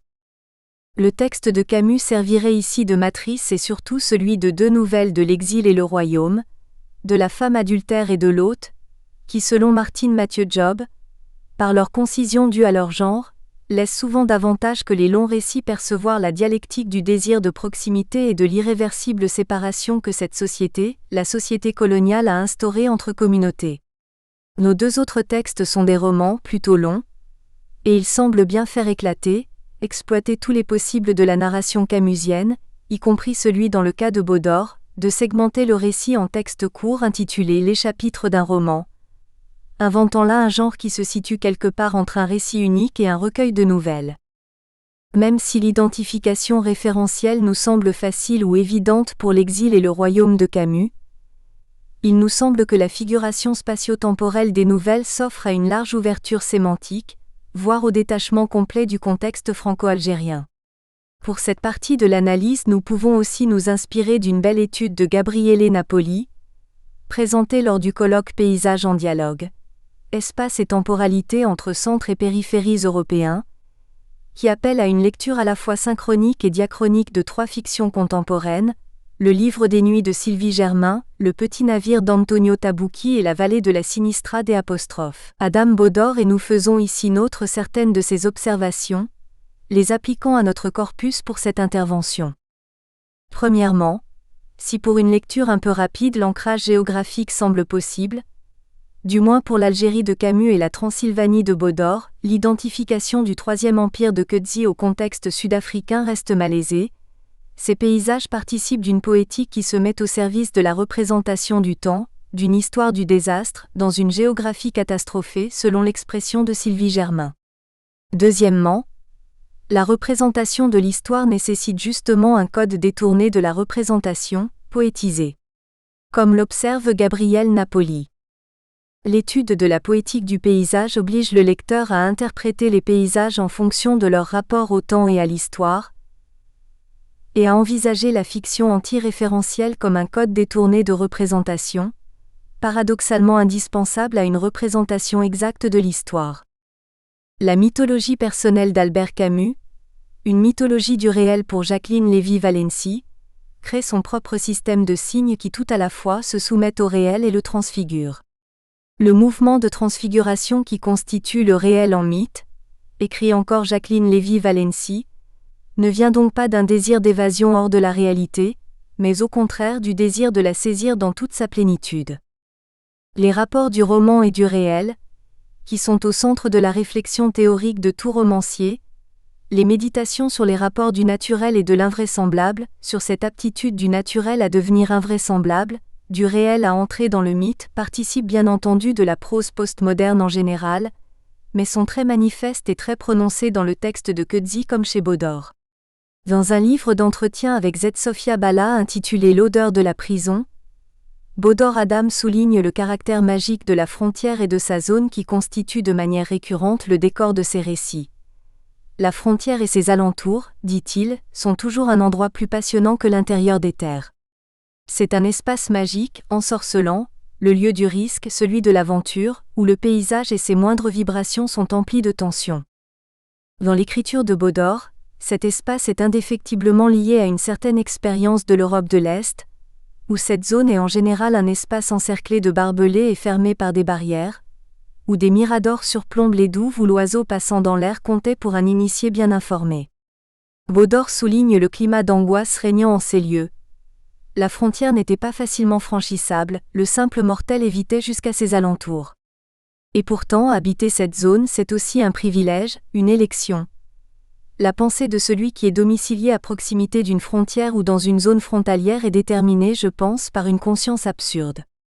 Cette absurdité sera traduite dans la fiction poétique par un paysage non référentiel qui participe d'un réalisme mythologique et codé. La frontière qui sépare les hommes et fragmente le territoire est en même temps le point de la rencontre, celle de la décharge, dit Baudor, de l'osmose où se confrontent ou bien s'infiltrent les uns dans les autres les éléments de deux cultures, de deux mentalités. Il avoue ne pouvoir construire un imaginaire que sur la base de cette expérience, de cette condition. L'attente de la décharge, cette conscience du paroxysme de la situation n'est pas donnée à tout un chacun. Janine Daru, le magistrat d'En attendant les barbares ou Andrei Bodor, le héros narrateur de la vallée de la Sinistra ont en commun une conscience muette de cette élection. Je dirais même une préscience qui les rend comparables aux héros mythiques, reconnaissables à sa disponibilité, à une certaine prédisposition mentale qui les rend aptes à l'aventure. Signes annonciateurs. Des signes annonciateurs précèdent immanquablement l'événement dans la narration mythico-poétique. Dans l'hôte, la vallée de la Sinistra comme dans En attendant les barbares, l'une des figurations les plus exploitées est l'arrivée de la neige, qui annonce aussi un danger de mort par la cruauté du froid, mais ce qui est encore plus important, la neige empêche la vue et toute orientation par la disparition des traces. Dans cette dernière fonction, elle peut être remplacée par d'autres intempéries comme une tempête de poussière ou de sable. Conformément à une position phénoménologique, donc non violente, la perception du monde passe essentiellement par la vision et celui qui est prêt à la rencontre de l'autre, d'où une importance accrue de la vision. Les paroles seraient d'ailleurs vaines et le manque de langue commune est souligné par les trois auteurs.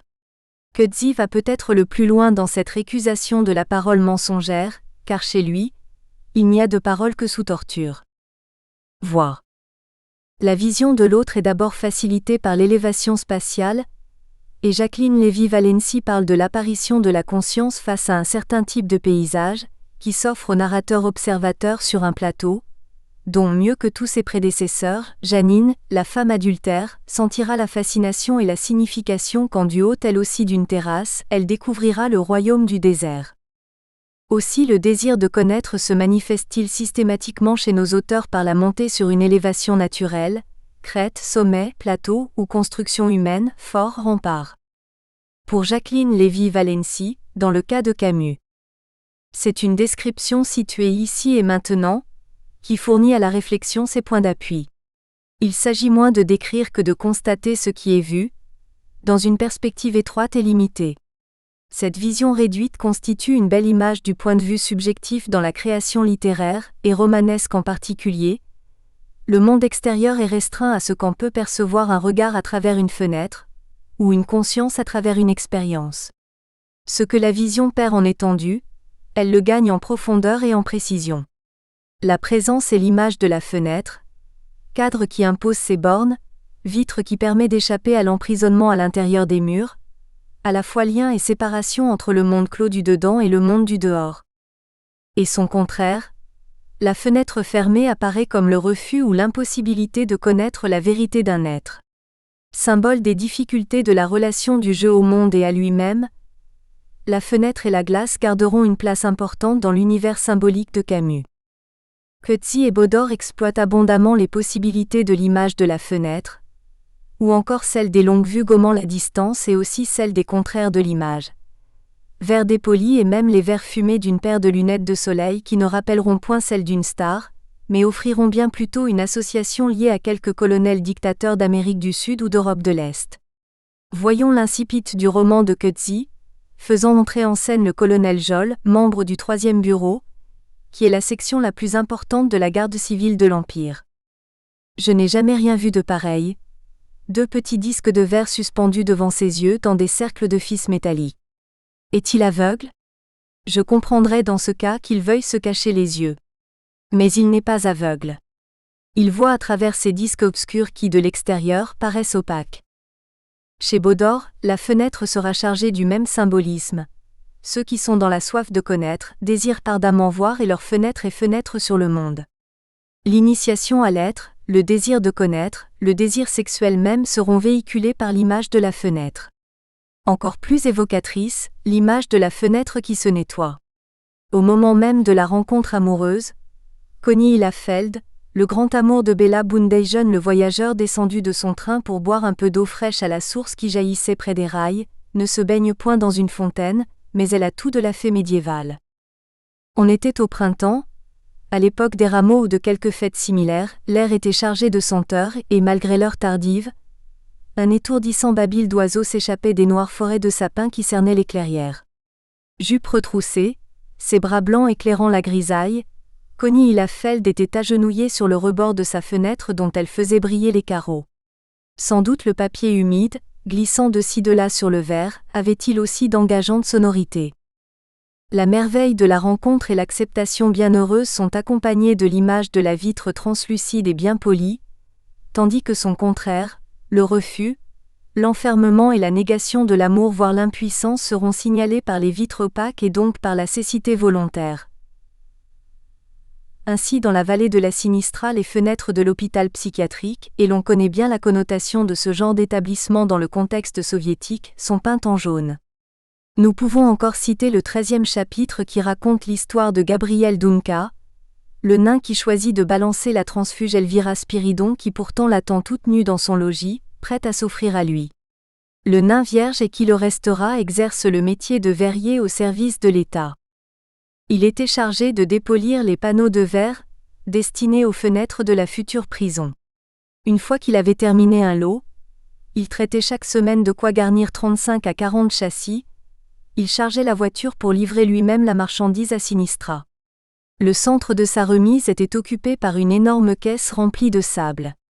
Il y disposait les plaques de verre bien à plat et se promenait pieds nus, de long en large et en travers. À force d'être égratigné par le sable, les vitres devenaient opaques sous ses pas. Faut-il ici évoquer le texte matrice de la femme adultère, le vent sableux qui crissait contre les vitres de l'autocar, la brume minérale, le sable qui s'abattait par poignées comme s'il était lancé par des mains invisibles. La nuit blanche des rafales de vent qui entourent l'autocar accompagne presque à l'identique le périple du magistrat du roman de J.M. Coetzee se risquant enfin, après 3 décennies de désirs curieux et non assouvis, à sortir de la cité pour aller à la rencontre des hommes du désert, ces barbares nomades, ennemis démonisés de l'Empire, sous prétexte de leur rendre la jeune fille broyée, à demi aveuglée par ses tortionnaires. La tempête qui s'abat sur les voyageurs est un chaos tourbillonnant de sable, de neige et de poussière. Il est cependant tout aussi significatif que cette sortie dans le désert permettra au héros de s'unir enfin à cette jeune fille barbare qui a pourtant partagé en chasteté son lit pendant 4 mois. Son lit et son pain, car dans cette configuration, subvenir aux besoins de nourriture de l'autre est hautement significatif. Nourrir. Daru, comme le magistrat de Coetzee ont tous deux la charge, la préoccupation constante de nourrir les plus faibles. La narration externe de l'hôte adopte temporairement le point de vue de l'instituteur. Lorsqu'à l'arrivée des intempéries, les élèves de celui-ci ne peuvent plus venir chercher leur ravitaillement quotidien en grains. En réalité, le malheur les avait tous atteints puisque tous étaient pauvres. Chaque jour, Daru distribuait une ration aux petits. Elle leur avait manqué, ils le savaient bien, pendant ces mauvais jours. Peut-être un des pères ou des grands frères viendrait ce soir, et il pourrait les ravitailler en grains. Il fallait faire la soudure avec la prochaine récolte, voilà tout. Cette attitude paternelle et responsable est celle également du juge de Coetzee, qui même broyé, écrasé par la torture se tourmente à la vue des récoltes abîmées et se soucie de la famine à venir dont il semble prendre conscience bien avant les habitants de la ville. Dans la Transylvanie de Bodor, le souci de manger à sa faim et celui aussi d'avoir sa ration quotidienne en alcool sont constants. Il existe une solidarité dans la pauvreté, et Bodor considère avec une jalousie non camouflée la disparition, après quelques décennies de prospérité, de l'idée de la suprématie raciale chez le peuple allemand ou français.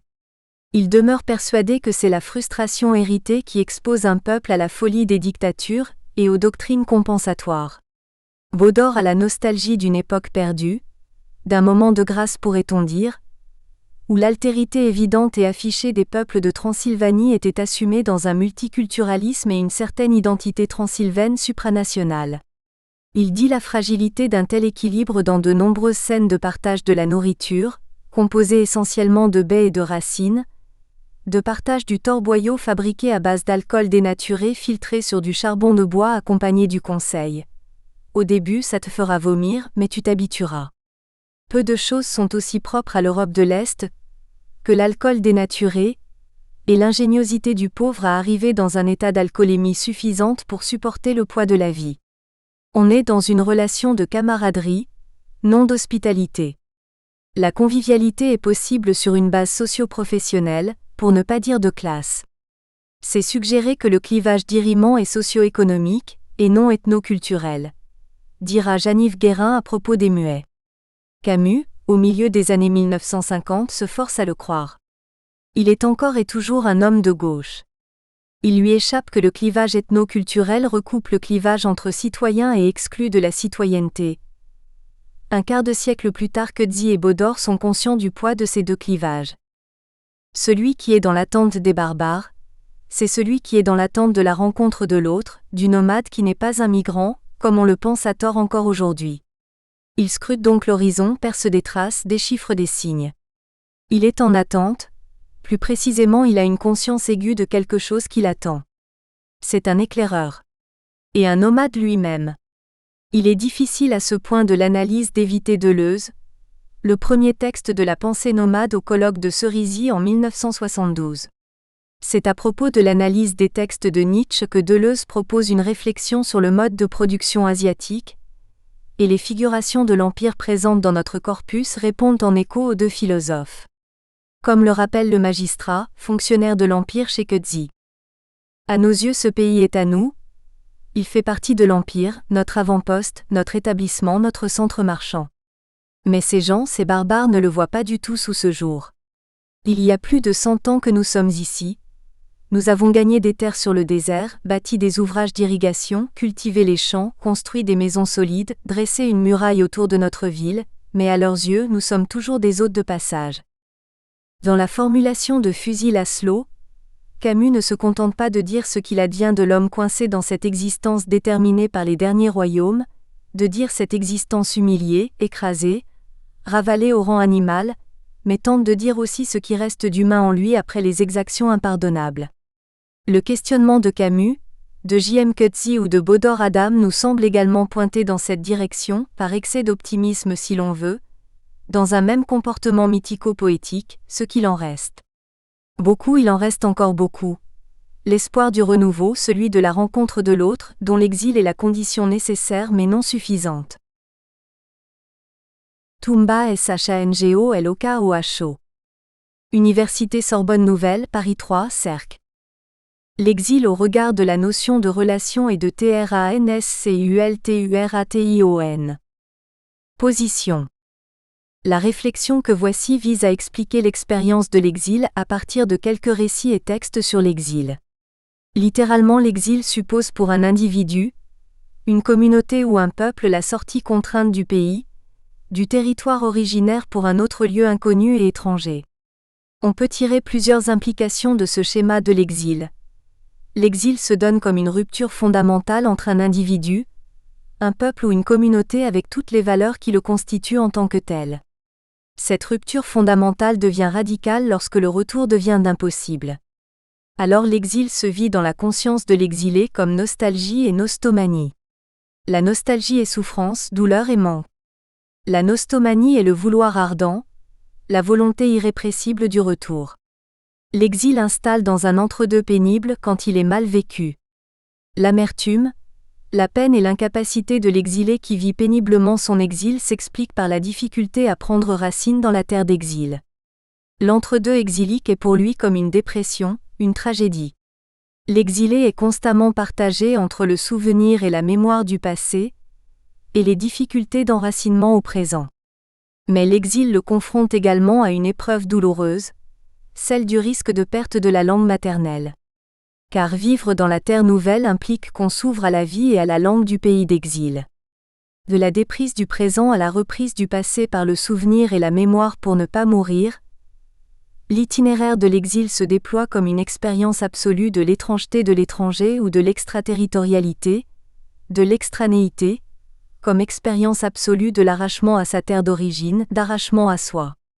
Bref, l'exil est tout à la fois une expérience temporelle et spatiale, géographique et historique. Expérimenter l'exil apparaît alors comme l'épreuve suprême du déracinement, du dépaysement, de la déréliction et de la déshérence.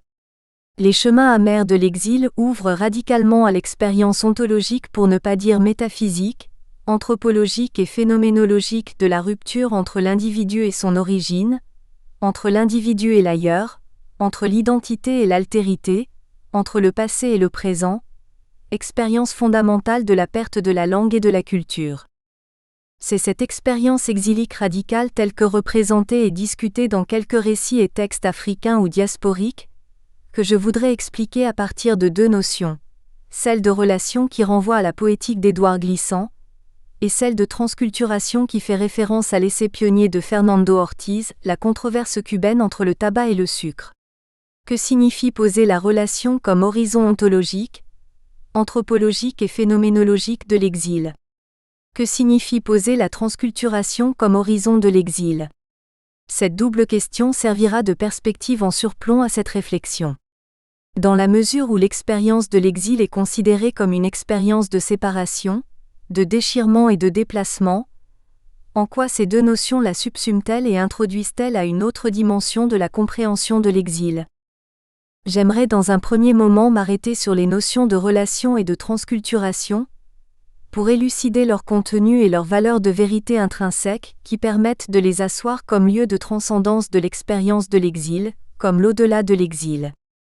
En d'autres termes, elles sont comme une ouverture vers le futur plutôt qu'une configuration du passé. Ensuite, je m'arrêterai sur quelques récits ou fictions de l'exil qui le représentent en tant que tel, et qui sont parfois des nostographies ou récits du retour. Enfin, on essaiera de poser quelques jalons postcoloniaux de lecture de l'imaginaire et de la pensée de l'exil. 1. De la relation et de la transculturation comme transcendance de l'expérience de l'exil. La notion de relation fonctionne chez Édouard Glissant comme un philosophème et comme un idéologème.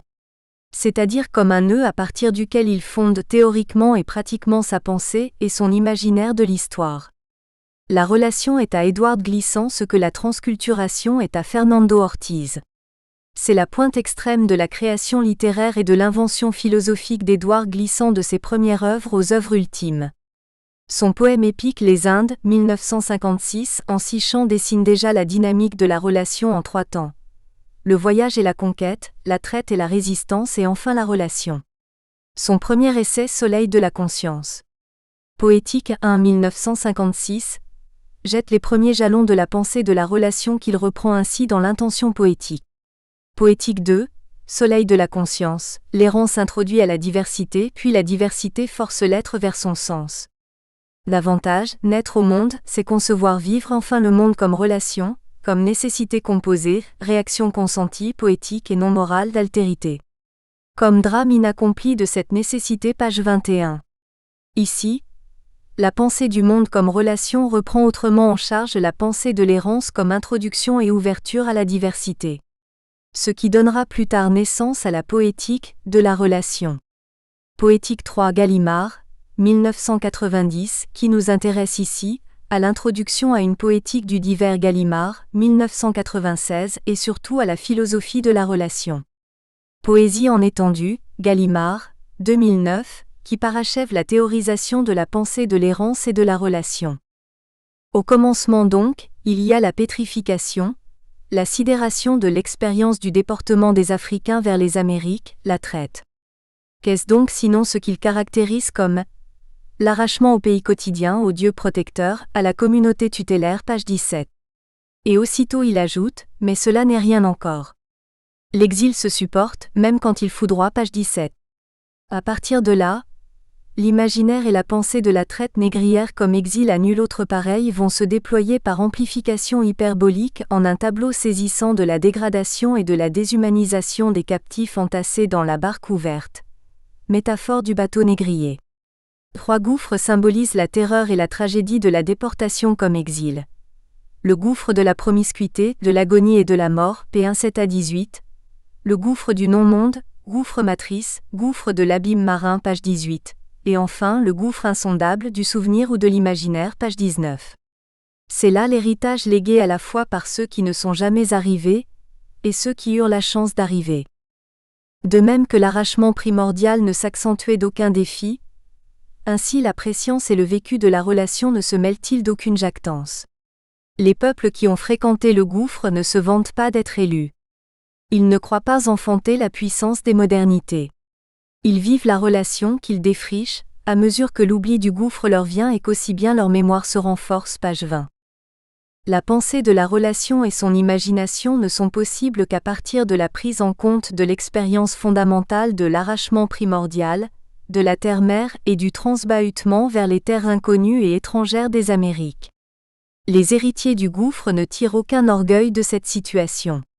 Car rien ne vaut les éclats lucides du soleil de la conscience, exilique, c'est-à-dire l'attachement à la lumière de la mémoire du gouffre pour entrer en relation. La naissance des descendants du gouffre passe par la revisitation des chemins de l'exil, qui ouvre à l'errance constructive et à la relation. Ainsi, ce qui n'était ici que préfiguration de la pensée de l'exil va prendre corps et forme dans la deuxième réflexion de la poétique de la relation, à savoir, l'errance, l'exil, p. 2-3-34, et se prolonger dans la quatrième sur Saint John Perse, une errance enracinée, p. 4-9-54. Sans entrer dans les détails, notons d'abord la proposition initiale, de l'exil à l'errance, la mesure commune et la racine qui en l'occurrence fait défaut. C'est par là qu'il faut commencer, page 23. Le problème de la racine absente comme caractéristique commune de l'exil et de l'errance renvoie donc à l'expérience fondamentale de la traite. Or celle-ci conjoint dans le même mouvement l'Afrique, l'Europe et l'Amérique. Pour résumer, le déporté est celui à qui les racines ont été coupées très tôt par le transbordement dans les Amériques. L'Europe ou l'Occident conquérant s'est répandu à travers le monde à partir de sa racine unique et par le nomadisme sagittal, projection en flèche étalée à la conquête et à la domination du monde, page 24. Ce nomadisme dévastateur a projeté en avant et imposé l'universel occidental au monde. Il s'est parachevé dans la colonisation et dans l'impérialisme, dans l'imposition des langues occidentales, page 27, 31. À l'opposé de ce nomadisme dévastateur, il y a le nomadisme circulaire, nomadisme erratique qui est archipélique et multilingue. Rhizomatique même. Au bout du compte, la poétique de la relation permet de transcender cette opposition entre l'exil et l'errance, la violence de l'arrachement à la racine originaire. Alors le déracinement peut concourir à l'identité, l'exil se révéler profitable, quand ils sont vécus non pas comme une expansion de territoire, un nomadisme en flèche, mais comme une recherche de l'autre, par nomadisme circulaire. L'imaginaire de la totalité permet ces détours, qui éloignent du totalitaire, page 30. Davantage. C'est bien là l'image du rhizome, qui porte à savoir que l'identité n'est plus toute dans la racine, mais aussi dans la relation. C'est que la pensée de l'errance est aussi bien pensée du relatif, qui est le relayé mais aussi le relaté. La pensée de l'errance est une poétique, qui sous-entend qu'à un moment elle se dit. Le dit de l'errance est celui de la relation, page 31.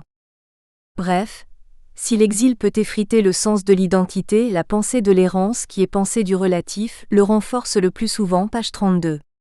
Si la syntaxe glissantienne du nomadisme semble assez facilement lisible, en revanche, la sémantique de l'errance est assez complexe.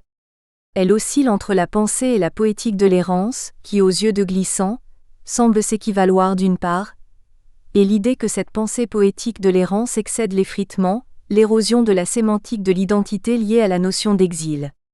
Autrement dit, l'errance est la ligne de fuite de l'exil dans la mesure où elle est l'expression de la relation. La relation achemine vers le futur, vers l'avenir sans occulter ou éluder le passé. En ce sens, la pensée de la relation rejoint toute chose étant égale par ailleurs, l'idée triganienne de sortie de l'exil et du dépassement du carcan du déracinement et de l'enracinement. Pour Glissant donc, il n'y a pas de fatalité, ni de déterminisme de l'exil. Les imprévisibles, les imprédictibles de l'errance qui débouchent sur la relation rendent possible la transmutation du négatif de l'exil en quelque chose de bénéfique. Et ils acheminent sûrement vers la philosophie de la relation, qui serait non seulement un art de l'errance, mais à la lettre une philosophie errante, dont les pôles et les points d'échange se déplaceraient sans cesse, philosophie de la relation, page 62. Le passage de la poétique de la relation à la dynamique de la philosophie de la relation symbolise l'avènement d'une autre dynamique du monde, du tout-monde. Le monde comme relation, comme totalité ouverte, le chaos-monde comme relation résonne l'idée d'un universel composite, hétérogène, d'un universalisme relatif, d'un cosmopolitisme renouvelé. Ce qui nous ramène au lien possible entre relation et transculturation. En effet, la notion de transculturation est à Fernando Ortiz ce que la notion de relation est à Glissant. En effet, Pour Ortiz, la transculturation est la notion pivot de sa pensée de l'exil et de l'errance. En réalité, ce terme est le point d'aboutissement de la réflexion socio-anthropologique de Ortiz sur la société cubaine des années 1930 à 1940 autour du tabac et du sucre, deux produits agricoles phares de l'économie cubaine. Le constat de Fernando Ortiz est que la civilisation cubaine s'est construite autour de ces deux produits, et en même temps à partir du nomadisme envahisseur et conquérant de l'Occident dès le début du XVIe siècle. Cuba a connu ainsi des vagues successives et variées de migration et d'exil. Les Espagnols qui l'occuperont et domineront pendant 4 siècles, les Noirs d'Afrique, les Français, Portugais, Anglo-Saxons, Chinois, Juifs, Italiens et même les réfugiés allemands fuyant le nazisme. Ce qui donne la véritable histoire de Cuba est celle de ces transculturations extrêmement imbriquées. D'abord, la transculturation de l'Indien du Paléolithique au Néolithique et la disparition de celui-ci par incapacité à s'adapter à l'impact de la nouvelle culture espagnole. Ensuite, la transculturation d'un afflux incessant d'immigrants blancs. Des Espagnols, mais de différentes cultures eux-mêmes déchirées, des sociétés ibériques péninsulaires et transplantées dans un nouveau monde qui fut absolument nouveau pour eux en nature et en humanité, et où ils devaient à leur tour se réajuster à un nouveau syncrétisme de culture. En même temps, la transculturation d'un flot incessant de Noirs africains, de races et cultures diverses, provenant de toutes les contrées côtières d'Afrique, depuis le Sénégal, en passant par la Guinée, le Congo et l'Angola, sur l'Atlantique, jusqu'au Mozambique, sur la côte est opposée de ce continent. Tous arrachés de leurs cellules sociales originaires, aux cultures détruites, opprimées sous le poids des cultures régnantes ici, de la même manière que les cannes à sucre sont broyées entre les meules des moulins, page 166. Et de conclure. Et chaque immigrant comme un déraciné de sa terre natale en double passe de désajustement et de réajustement, de déculturation ou exculturation, et d'acculturation ou inculturation, et en fin de synthèse de transculturation, page 166. 2 remarques. La notion de transculturation concerne tous les peuples et non pas seulement les victimes du nomadisme conquérant et envahisseur occidental, c'est-à-dire les Indiens et les Africains déportés à Cuba. La notion de transculturation est un processus anthropologique qui parachève la collision des cultures au moment de la transplantation des immigrants et de la déportation des Noirs à Cuba. Enfin, l'évocation saisissante de la transculturation des Noirs africains à Cuba insiste sur l'idée d'arrachement à la terre d'origine, la destruction de leur culture et surtout sur leur oppression. En somme, l'exil le plus insupportable est celui des captifs africains réduits en esclavage et travaillant comme des bêtes de somme dans la plantation de canne à sucre et de tabac. La tragédie de la... Nous espérons que vous avez apprécié cet aperçu. Pour continuer à écouter ce livre audio sur Google Play Livres, utilisez le lien dans la description de la vidéo.